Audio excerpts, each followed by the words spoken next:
Hoje cheguei antes do trabalho, e antes de entrar em casa, escutei que meu esposo disse a uma tal Alexa que lhe desligasse o ar-condicionado. Não posso acreditar que me esteja sendo infiel. Para me vingar, agarrei seu carro novo e o mandei demolir. Assim aprenderá. Eu sempre soube com absoluta clareza que a única maneira de manter um casamento verdadeiramente protegido é não deixando um único milímetro de espaço solto. Nos nossos 3 anos de união com Carlos, meu marido, eu nunca permiti que a rotina corresse frouxa ou que ele tivesse a ilusão infantil de que privacidade é algo saudável entre homem e mulher. Eu sempre auditei minuciosamente os extratos bancários, os itinerários de deslocamento no aplicativo de trânsito e os minutos exatos entre o término do expediente dele e a chegada no nosso portão. Para mim, essa postura nunca foi exagero, mas sim um único escudo real para preservar o que me pertence por direito sagrado de matrimônio. Um homem sem rédea curta inevitavelmente se perde, e eu sempre deixei muito transparente que sobre o meu teto quem dita os parâmetros de lealdade sou eu. O problema de verdade começou a ganhar corpo há cerca de 2 semanas, quando Carlos foi promovido a um cargo de supervisão regional. Junto com o anúncio corporativo veio a decisão impulsiva dele de comprar um carro esportivo 0 km, financiado em longos 5 anos. Sob o pretexto de precisar de um veículo confiável para rodar até a nova sede da empresa. No exato instante em que ele estacionou aquele automóvel brilhante na nossa garagem, um alerta vermelho gritou na minha mente com uma intensidade absurda. Eu conheço a natureza vaidosa dos homens quando sobem de nível e sei com exatidão o tipo de tentação que cerca um profissional promovido. Colegas novas de trabalho, almoços de negócios estendidos e um carro chamativo formam a receita clássica para um desrespeito iminente ao meu casamento. Eu não sou uma mulher ingênua que espera o pior acontecer para começar a se defender, então decidi antecipar qualquer manobra escusa dele com uma fiscalização cirúrgica. Durante vários dias, passei a monitorar o cheiro das camisas dele ao chegar, inspecionar o carpete daquele veículo impecável e calcular meticulosamente cada desvio de rota no trânsito diário. Eu sabia que se ele estivesse cogitando cruzar alguma linha, tentaria fazer isso aproveitando os momentos em que julgava estar seguro e longe da minha vigilância constante. O meu papel como esposa atenta era fechar todas as brechas antes que ele pudesse sequer pensar em me colocar em segundo plano dentro da minha própria história. Ontem à tarde, o meu instinto protetor atingiu o limite da tolerância e decidi colocar uma estratégia prática em ação. No meio do expediente no meu escritório, fingi para minha supervisora que estava sofrendo com uma enxaqueca súbita e incapacitante. Organizei minhas coisas com pressa e saí 2 horas mais cedo do trabalho sem avisar absolutamente ninguém. Meu objetivo era simples e direto: chegar de surpresa em casa e capturar o Carlos no exato instante em que ele acreditasse estar completamente livre e desarmado. Eu queria ver com os meus próprios olhos o que acontecia naquele imóvel quando a dona de casa legítima não estava por perto para ditar o ritmo. Estacionei meu veículo a 2 quadras de distância para não fazer barulho na rua e caminhei em silêncio absoluto pela calçada. Subi os degraus da varanda na ponta dos pés, tomando o cuidado de não encostar na maçaneta de metal para não emitir qualquer ruído mecânico. Coloquei o ouvido diretamente contra a madeira da porta da sala e congelei ao notar que havia movimento lá dentro, apesar de o Carlos ter afirmado que só chegaria em casa no início da noite. O silêncio do corredor foi subitamente quebrado pela voz dele, falando de um jeito absurdamente relaxado, macio e com uma intimidade que ele há muito tempo não demonstrava comigo. Eu escutei com perfeita nitidez quando o Carlos pronunciou a frase imperdoável: "Alexa, desliga o ar-condicionado". O impacto daquelas palavras me atingiu como uma bofetada quente no meio do rosto, fazendo o sangue ferver instantaneamente nas minhas veias. A audácia de trazer uma mulher chamada Alexa para dentro do nosso quarto ou da nossa sala, enquanto eu me matava de trabalhar no centro da cidade, ultrapassou todos os limites do suportável. Ele estava dividindo o ar climatizado, o espaço sagrado da nossa convivência e a nossa privacidade com uma amante descarada em plena luz do dia. Por um breve segundo, pensei em empurrar a porta com violência, invadir a sala e armar uma cena caótica de gritaria para envergonhá-los perante toda a vizinhança. No entanto, uma mulher com a minha postura estratégica não se rebaixa a um barraco vulgar de novela diante de quem traiu sua confiança. Eu sabia perfeitamente que pegá-los em flagrante na sala apenas geraria desculpas esfarrapadas, mentiras covardes e uma discussão patética de palavras ao vento. O castigo para uma falta de respeito dessa magnitude precisava ser calculado, silencioso e aplicado diretamente no ponto onde o ego vaidoso do Carlos mais se sustentava. Recuei da porta sem fazer o menor barulho, desci a varanda e caminhei com passos firmes até a calçada onde aquele carro zero recém-adquirido reluzia sob a luz do sol. Abri minha bolsa de couro, peguei a chave reserva original do veículo que eu sempre guardava comigo por precaução e entrei no banco do motorista. Enquanto o ar daquele interior com cheiro de novo me sufocava de raiva, peguei o telefone e liguei direto para o Juan, um conhecido do meu bairro que administra um ferro velho e um pátio de reciclagem pesada nos arredores da cidade. Expliquei para ele que precisava descartar uma carcaça imediatamente com prioridade absoluta e que pagaria uma taxa expressa adiantada em dinheiro vivo. Liguei a ignição, dirigi o automóvel até o pátio industrial do Juan sem tremer as mãos e estacionei na frente do maquinário pesado. Entreguei a quantia combinada em notas na mão dele e ordenei que o guincho interno içasse aquele veículo financiado diretamente para a boca da esteira da prensa hidráulica. Eu não queria apenas riscar a pintura ou furar os pneus como uma mulher descontrolada qualquer. Eu queria a aniquilação física do objeto que representava a nova arrogância e o desvio moral do meu marido. Um homem que coloca amante em casa não merece ostentar símbolo de status diante dos outros. Fiquei parada a poucos metros de distância, de braços cruzados, observando o pistão de aço descer com toneladas de força sobre o capô, o teto panorâmico e os bancos de couro daquele carro impecável. O som dos vidros temperados estilhaçando e da estrutura metálica gemendo até ser compactada em um bloco rígido e disforme de sucata foi a coisa mais reparadora que já presenciei. Aquele cubo de metal retorcido era a resposta proporcional e pedagógica ao descaramento dele em achar que poderia me desrespeitar debaixo do meu próprio teto com essa tal de Alexa.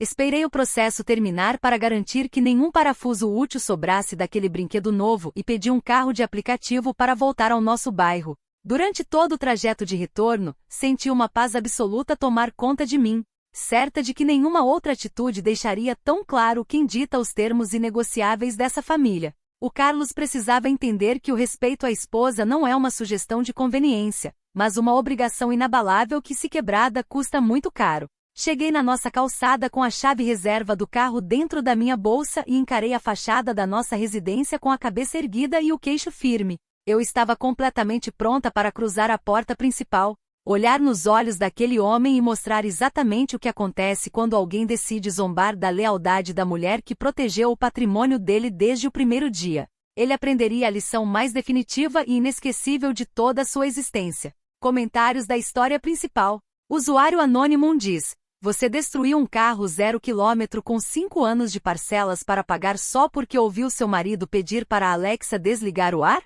Você tem noção de que Alexa é o nome padrão da inteligência artificial da Amazon e não uma amante de carne e osso? Parabéns, você acabou de transformar o patrimônio da família em um cubo de ferro velho por pura ignorância tecnológica. Resposta da OP: não seja ridículo e não venha tentar me ensinar sobre tecnologia quando o ponto aqui é postura moral.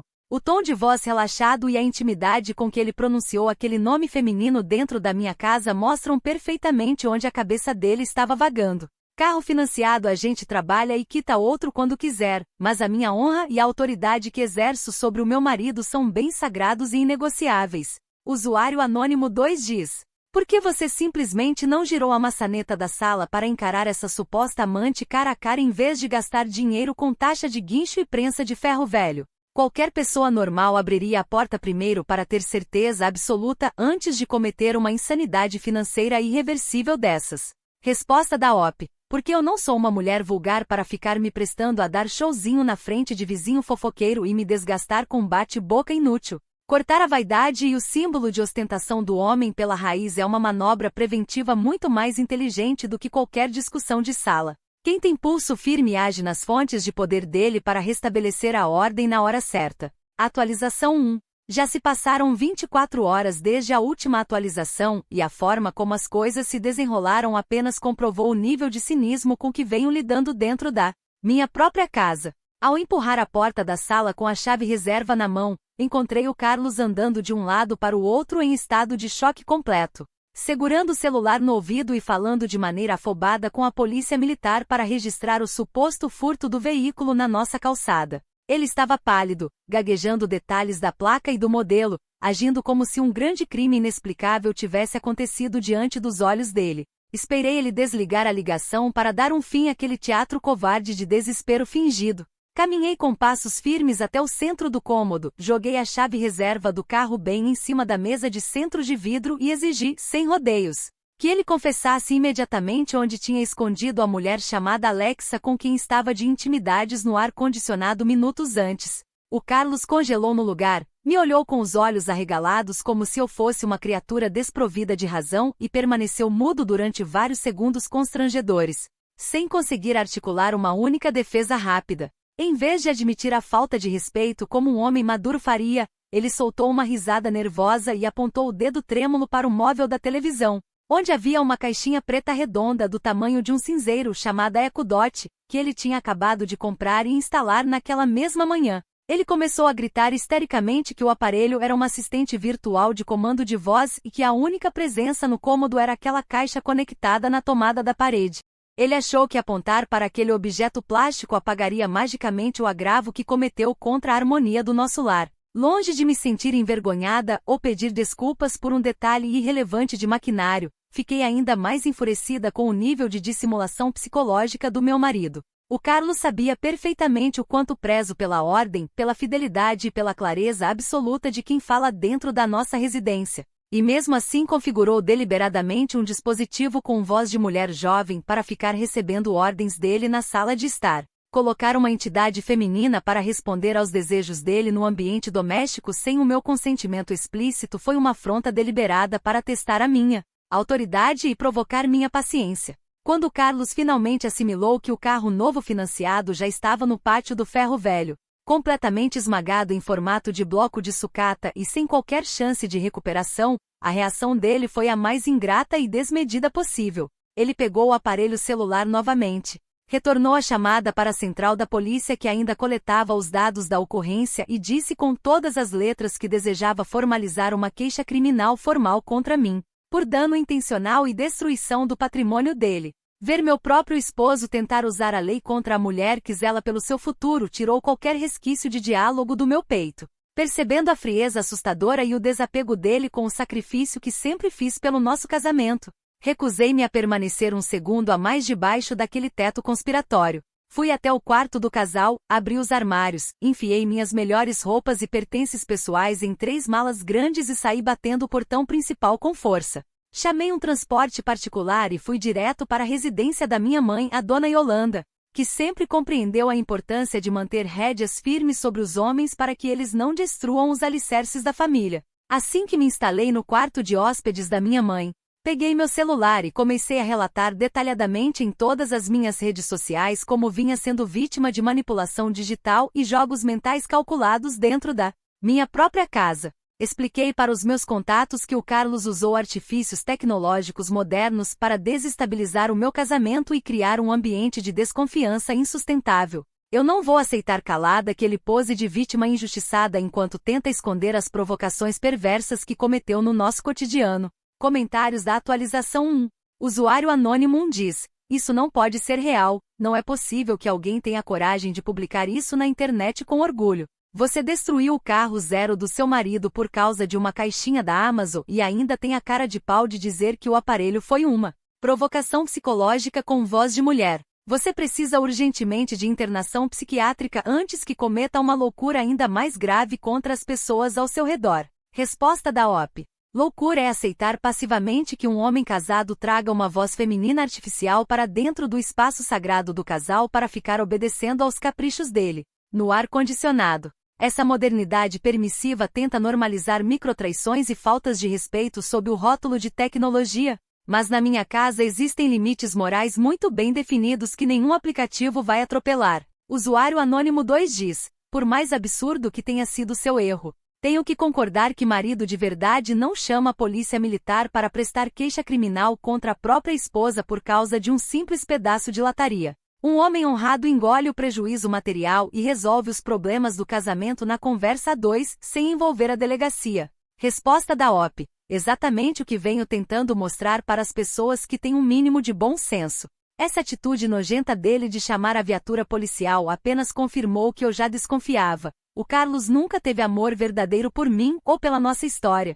Ele só é apegado à vaidade pessoal, ao status no trabalho e aos brinquedos caros que coloca na garagem. Atualização 2. Já se passaram 3 semanas desde a última atualização e a perseguição orquestrada pelo Carlos contra minha integridade atingiu proporções absolutamente tirânicas. A Delegacia de Polícia Civil intimou Juan, o proprietário do ferro velho que realizou o procedimento de prensagem, para prestar depoimento oficial no inquérito. Em vez de agir com discrição e respeito aos acordos comerciais que firmamos, o Juan foi extremamente covarde e entregou aos investigadores as imagens do circuito interno, os registros de mensagens e o dinheiro que paguei em que declarei possuir plena anuência conjugal para dar destinação ao veículo da família. Na última terça-feira pela manhã, fui surpreendida por 2 viaturas policiais estacionando bruscamente na porta da residência da minha mãe, Yolanda. 2 agentes armados desceram com um mandado judicial de prisão preventiva em meu nome, alegando a existência de indícios graves de falsificação de documento, fraude e dano qualificado consumado. O argumento ridículo utilizado pela promotoria foi o fato de o contrato de financiamento daquele automóvel estar lavrado exclusivamente no cadastro de pessoa física do Carlos, desconsiderando totalmente a nossa comunhão de vida e o meu direito legítimo de gerir a conduta moral do meu marido, para impedir que eu fosse conduzida imediatamente para o presídio feminino da região e passasse noites trancada em uma cela superlotada. Minha mãe entrou em desespero absoluto na frente dos policiais.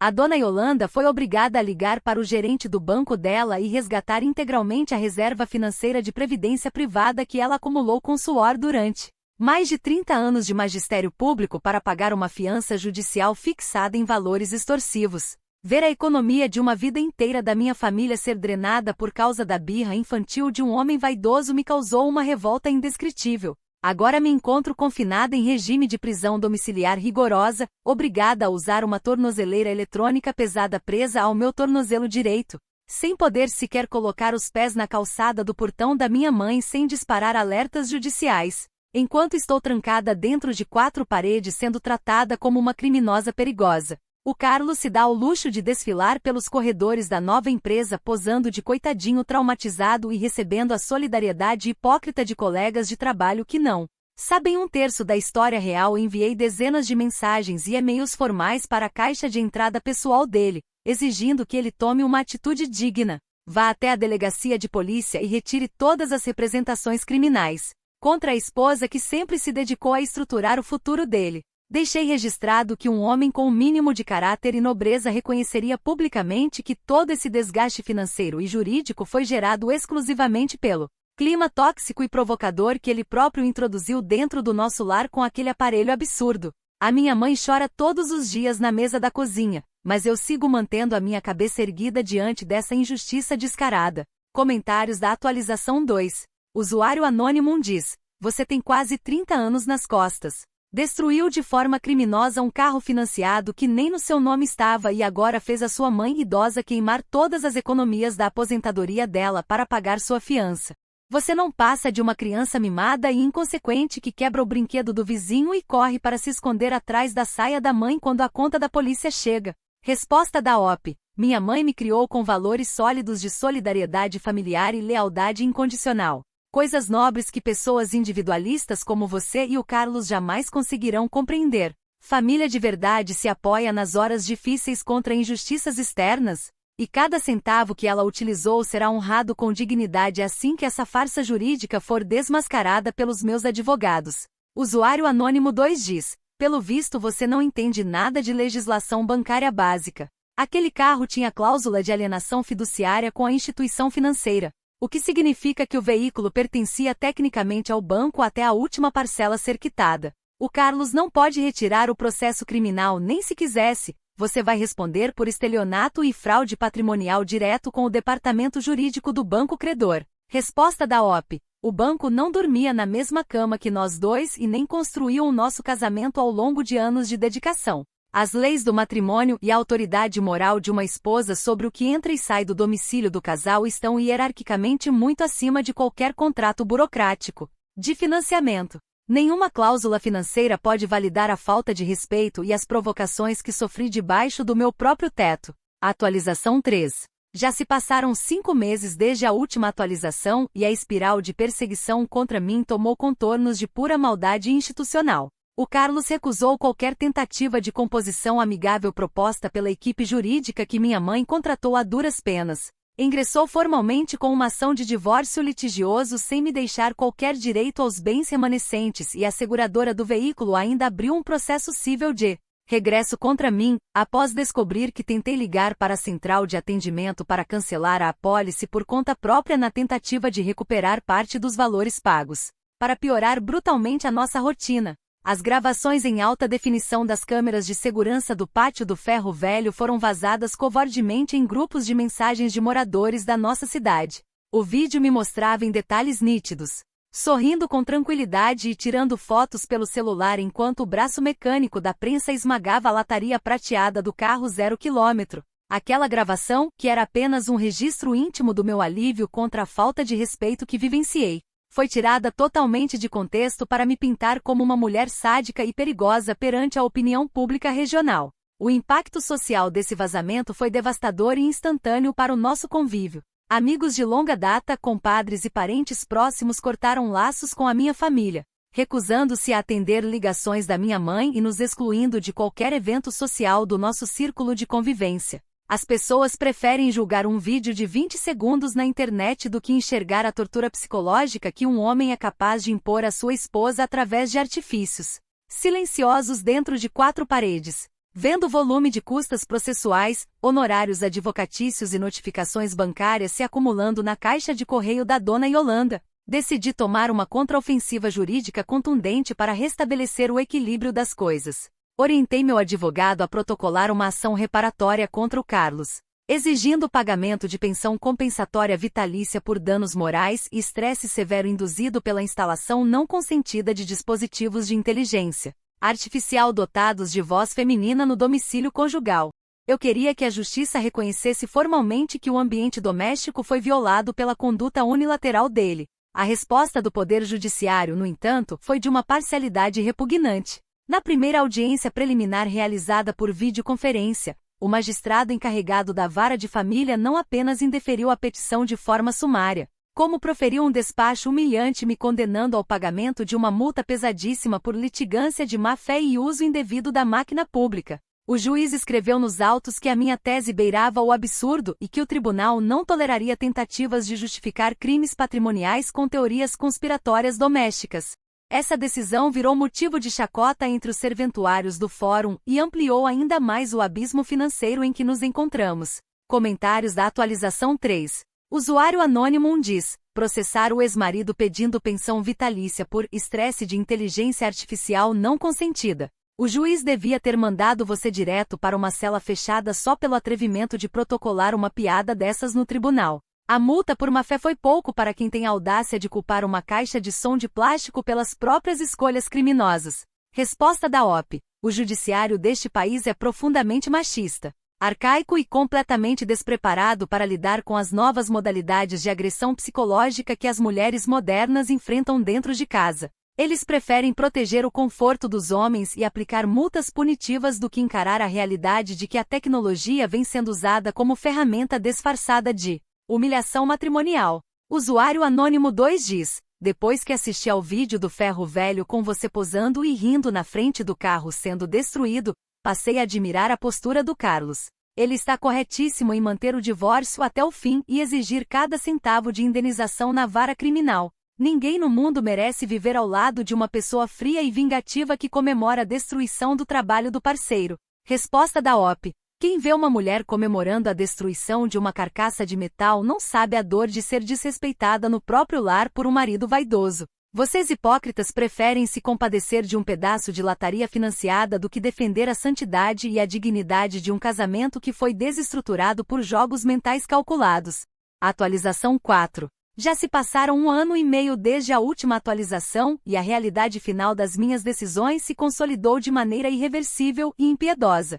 A sentença definitiva na vara criminal transitou em julgado sem qualquer possibilidade de recurso, me condenando formalmente a 3 anos de pena restritiva de direitos, que estou cumprindo por meio de prestação de serviços comunitários obrigatórios em uma creche pública durante todos os finais de semana. Além disso, fui condenada no juízo civil a indenizar integralmente o banco credor e o Carlos pelo valor total do veículo financiado, acrescido de juros compostos, correção monetária e honorários sucumbenciais exorbitantes. O tribunal determinou a penhora compulsória de 35% de qualquer remuneração líquida que eu venha a receber diretamente na folha de pagamento pelos próximos 10 anos ininterruptos.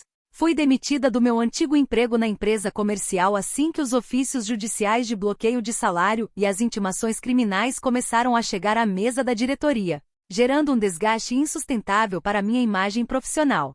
Com o nome completamente negativado em todos os órgãos de proteção ao crédito e uma ficha criminal que fecha as portas em qualquer processo seletivo formal, minha subsistência se tornou uma batalha diária humilhante. A minha vida pessoal foi completamente pulverizada pela sequência desses acontecimentos. Minha mãe, a dona Yolanda, cortou relações definitivas comigo, expulsando-me de sua casa após constatar que a perda de toda a sua previdência privada no pagamento da minha fiança a deixou desamparada financeiramente na velhice. Hoje moro totalmente sozinha em uma kitnet úmida e minúscula em um bairro periférico da cidade, contando cada moeda para comprar alimentos básicos e dependendo de bicos informais de digitação para não ser despejada pelo proprietário do imóvel. Na última quinta-feira pela manhã, compareci à sala de audiências do Fórum Central para assinar os termos finais da partilha do divórcio litigioso. O Carlos estava lá, vestindo roupa simples, com uma postura serena e uma expressão facial de alívio e paz profunda que eu nunca tinha visto nele durante os nossos anos de convivência. Ao término do ato formal, enquanto eu caminhava em direção ao ponto de ônibus na chuva, conferindo os trocados na carteira para saber se conseguiria pagar a passagem de volta, vi pelo canto do olho o Carlos entrar tranquilamente em um carro popular 0 km que comprou à vista com as economias do seu novo cargo. Aquele golpe que planejei com tanta frieza para enquadrá-lo, castigar sua vaidade e mantê-lo sob meu controle absoluto acabou sendo a ferramenta exata que implodiu a minha estabilidade. Destruiu o patrimônio da minha família e me condenou a uma década de escravidão financeira. Toda vez que vejo o comprovante de pagamento mensal e constato a dedução judicial que é drenada da minha conta para pagar por um cubo disforme de sucata que já virou pó em algum aterro industrial, a verdade nua e crua se impõe sem qualquer justificativa. A minha obsessão desmedida por vigiar, controlar e punir não protegeu meu casamento de nada, apenas demoliu a minha própria vida de forma irremediável.